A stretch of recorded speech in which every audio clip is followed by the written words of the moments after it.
Just like our faith walk, like I told you before, Chrismon Tree is ever growing and must always be added to, because we're always growing and learning and trying different things, and the Lord's putting different things upon our heart. So we must add to it and grow in our faith. But this isn't the total story. God was not finished with what we needed to be done. Teach the children about the symbols, he said. So a project was started with our church preschool, which has approximately 80 children. And I have pictures of them that I'm going to share today in just a minute.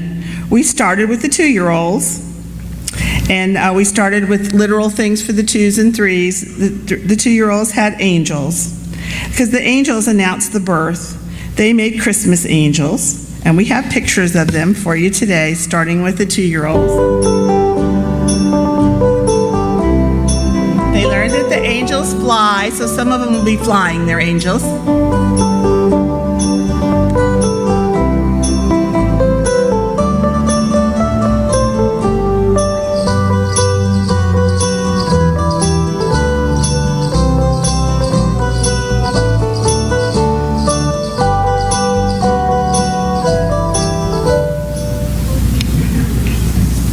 Then the 3-year-olds made lambs. The lambs were with the shepherds as they came to worship Jesus, and Jesus is often called the Lamb of God that taketh away the sins of the world.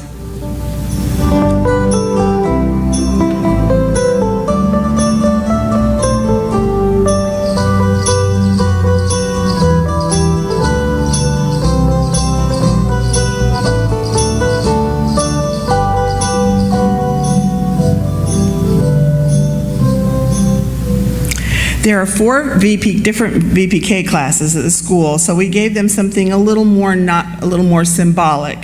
The first class made the Star of Bethlehem that was over the stable when Christ was born.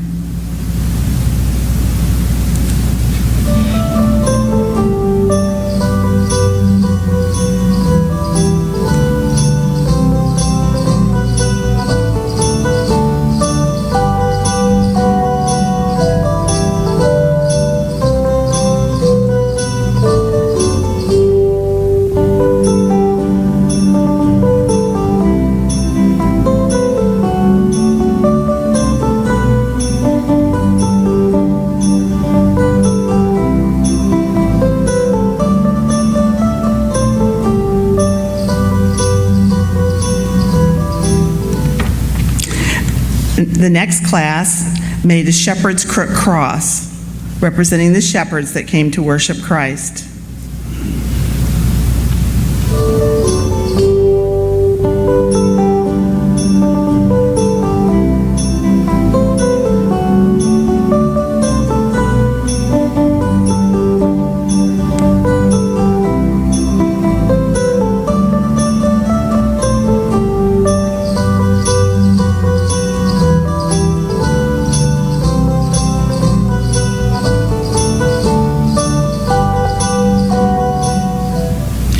One was a little more symbolic, and so we wanted to do the manger, where Mary wrapped Jesus in swaddling cloth and laid him in a manger.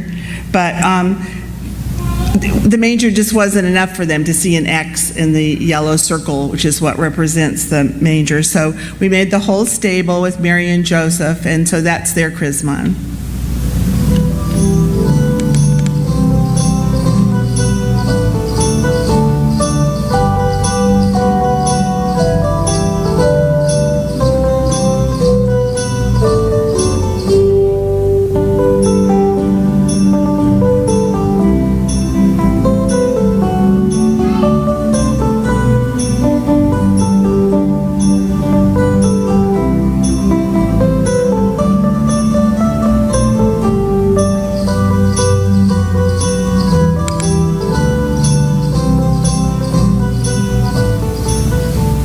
This is a big class, and they have some kids that don't come on Tuesdays and Thursdays and new kids that do come. So we gave them something different. The last class is going to make crowns for the majesty of Christ, the King of Kings.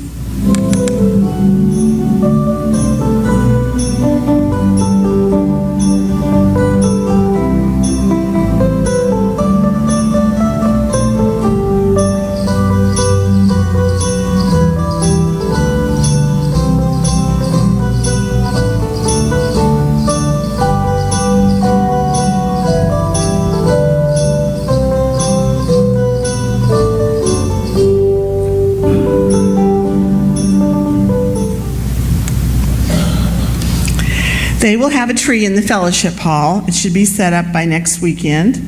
Then they'll be using the chrismons that they learned about in their Christmas program this year. Their program will be December 17th, so if you'd like to attend and see the wonders of this very important ministry of our church, I'm sure you would be welcome.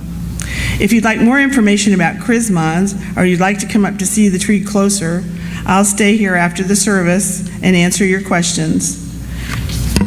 When you leave the sanctuary today, remember to get your family gift. It's an Advent celebration booklet. It has chrismon information in it, but it also has weekly Advent devotionals for you to do at home with your families. And it has some creative writing about Advent. And in that same vein, Amy Rutledge will be out in the narthex, and she has 2 angel trees. On the angel trees, there are gift suggestions for helping other people at this season, ways you can help. In closing, I'd like to restate that the birth of the Christ child has changed the world. Chrismons are one way to help us remember that change and the blessings that we have to share this holiday season and all through the year. I hope that in your busy time of Christmas, when we are doing the trees and the presents and the parties, that you'll stop and think about that, and maybe think about a chrismon or a symbol, Christian symbol that reminds you of the birth of Christ. God bless you all this Advent season.